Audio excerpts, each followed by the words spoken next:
Bonsoir, bienvenue dans votre journal d'information. À la une de l'actualité martiniquaise, la plénière de la CTM. Ce matin, les élus étaient réunis pour la première fois pour aborder les 5 points de l'ordre du jour. Nous les développerons au fil du journal. Et un homme a été retrouvé ligoté dans une voiture en feu sur le parking d'un supermarché du quartier Dillon à Fort-de-France. Pour la première fois de son histoire, Zouk TV est remonté dans les sondages de Médiamétrie.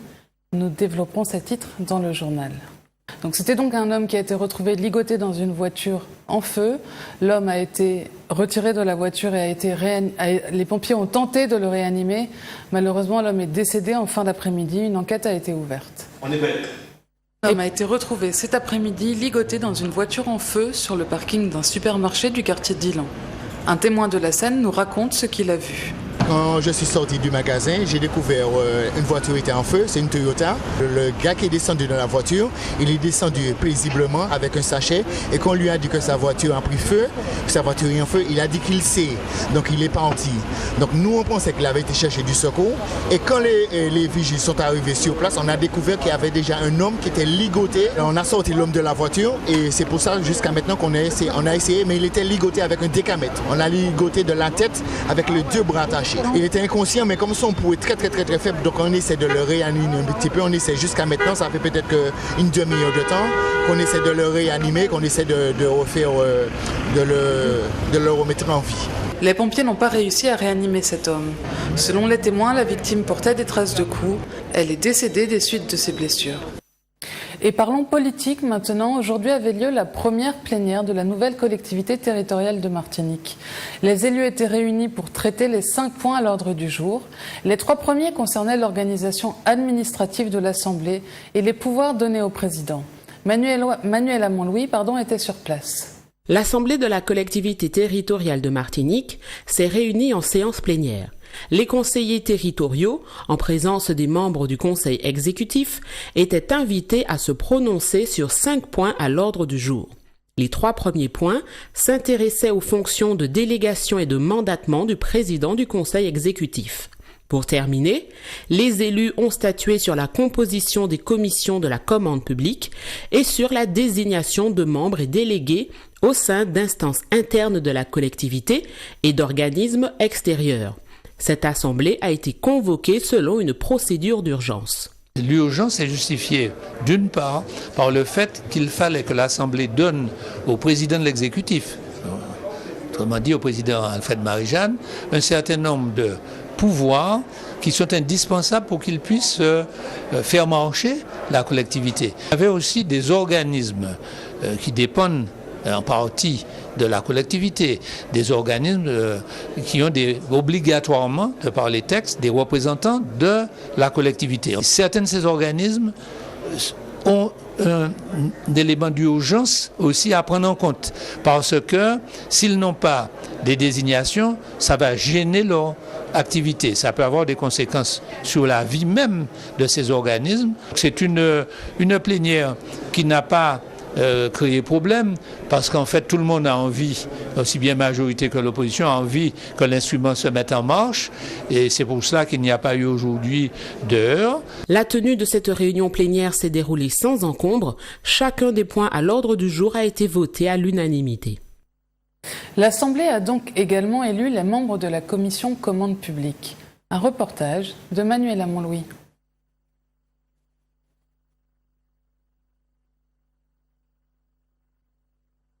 Afin de ne pas suspendre les activités à cause de la transition, les élus de l'Assemblée de Martinique ont voté pour définir la composition des commissions relatives à la commande publique et aux délégations de services publics de la collectivité territoriale de Martinique, à savoir la commission d'appel d'offres, le jury des concours et la commission d'ouverture des plis. C'est des commissions essentielles pour une collectivité et en plus ce sont des commissions qui prennent des décisions.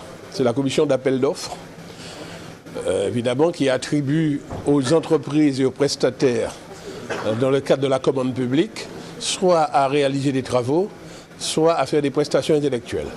Deuxièmement, la commission jury de maîtrise d'œuvre. Vous savez, lorsqu'on a à réaliser un ouvrage quelconque, un bâtiment ou un ouvrage d'art, où il faut choisir des concepteurs, eh bien, on met en place un jury et c'est ce jury qui choisit le concepteur. On appelle jury de maîtrise d'œuvre. Puis troisièmement, il y a une commission, c'est dans le cadre des délégations de services publics, puisque certains services de la collectivité territoriale de Martinique peut être délégués à des entreprises privées. Eh bien, il faut ouvrir les plis, discuter avec les entreprises pour ensuite faire le choix du délégataire. Donc c'est cette commission-là, c'est des commissions décisionnelles. Elles sont importantes parce que beaucoup de partenaires économiques attendent sur la commande publique. C'est à l'unanimité et avec un large consensus de la majorité et de l'opposition que les membres de cette commission importante ont été élus. Et cette première plénière de la CTM a également permis la désignation des responsables des organismes extérieurs, satellites de la collectivité. Manuela Montlouis nous en dit plus. L'approbation de l'Assemblée de Martinique, la désignation de membres et délégués de l'Assemblée pour siéger au sein d'organismes extérieurs. 24 étaient concernés comme le Conseil de famille des pupilles de l'État, le Comité de bassin, la Commission des 50 pas géométriques ou encore le Conseil d'administration de l'EPCC Tropique Atrium.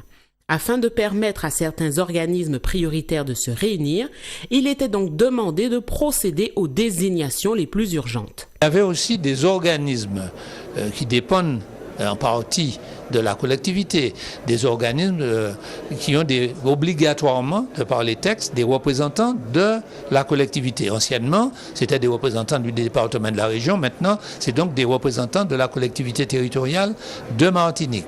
Alors, certains de ces organismes ont un élément d'urgence aussi à prendre en compte parce que s'ils n'ont pas des désignations, ça va gêner leur activité. Ça peut avoir des conséquences sur la vie même de ces organismes ou même des conséquences financières ou des conséquences concernant les employés, les agents de ces organismes. Un exemple, l'Atrium, qui est un établissement public à caractère culturel, un EPCC, il faut absolument pour son prochain conseil d'administration que les membres, il y a 7 membres à désigner, à la proportionnelle d'ailleurs. Il fallait absolument que ça se fasse aujourd'hui, sinon nous mettions l'Atrium en difficulté. Les élus, qu'ils soient de la majorité ou de l'opposition, se sont entendus pour que la représentation des courants politiques soit respectée au sein des organismes extérieurs.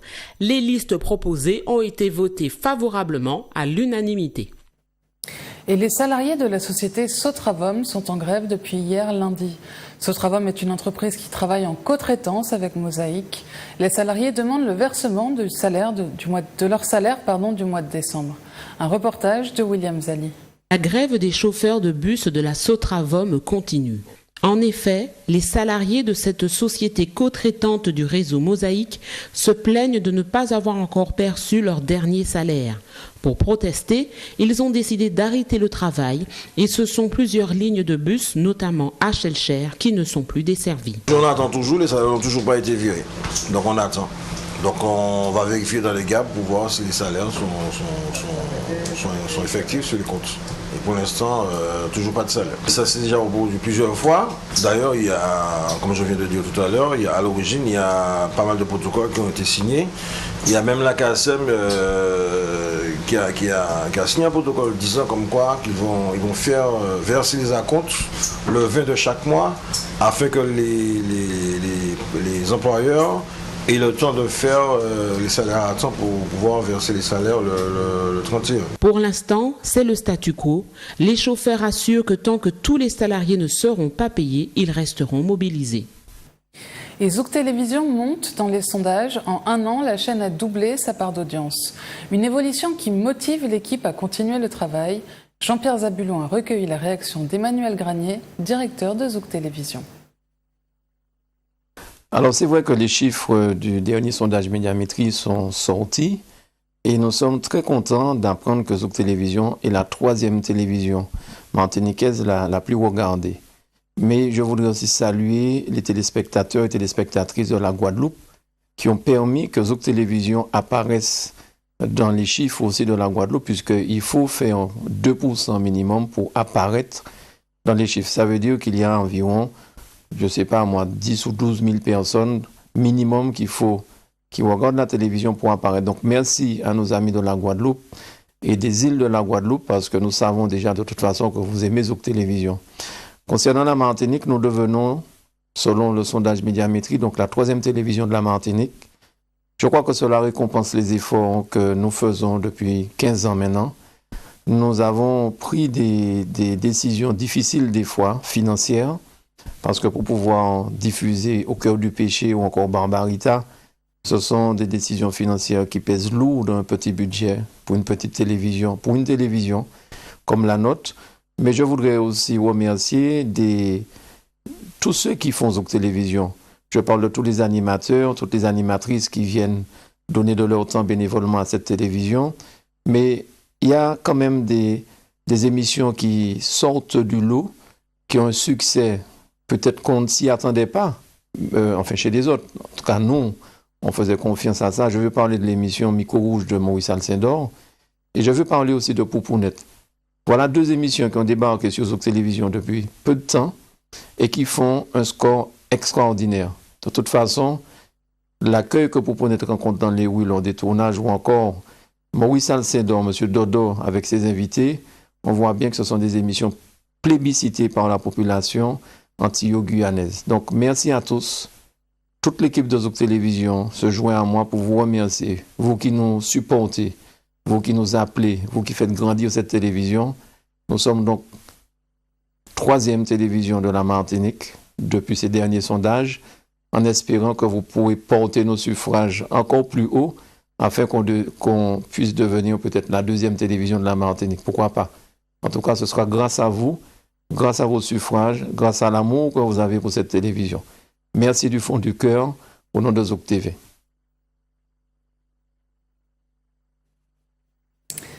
Et un peu de musique maintenant pour finir cette édition. Le groupe Troubadour a joué le dernier chanté Noël de sa saison, le dernier cantique avant l'épiphanie. Une dégustation de galettes des rois et un concours de fleurs étaient proposés. William Zali y était.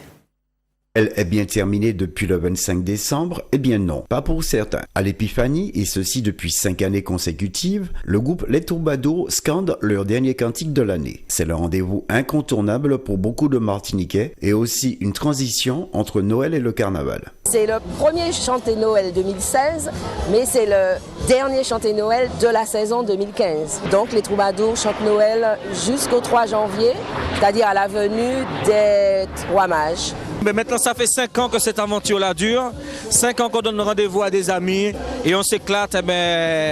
Sans nous poser de questions, la ligne droite est lancée pour 2016, voilà, tout simplement. Donc c'est devenu un rendez-vous incontournable. Voilà. Les temps marqués par nos prophètes, bientôt Seigneur vont s'accomplir. Ne tardez pas. Le ciel s'arrête. Entre galettes et cantiques, nous avions eu droit à un concours de couronnes de fleurs. À cette occasion, voilà, j'ai ma couronne. Oui, j'ai rencontré la fille du coupeur de Cannes. Raymonde. Béatrice. J'ai vu un petit peu ce que les autres ont fait. Donc je pensais, gagner, entre guillemets. C'est la première fois que j'y assiste. Et pour une première, géniale. Je ne sais pas si en retard ou bien nous sommes en avance. Mais enfin, nous sommes encore en Noël. Et je peux dire que je suis très satisfait. Pour une première fois, je suis satisfait.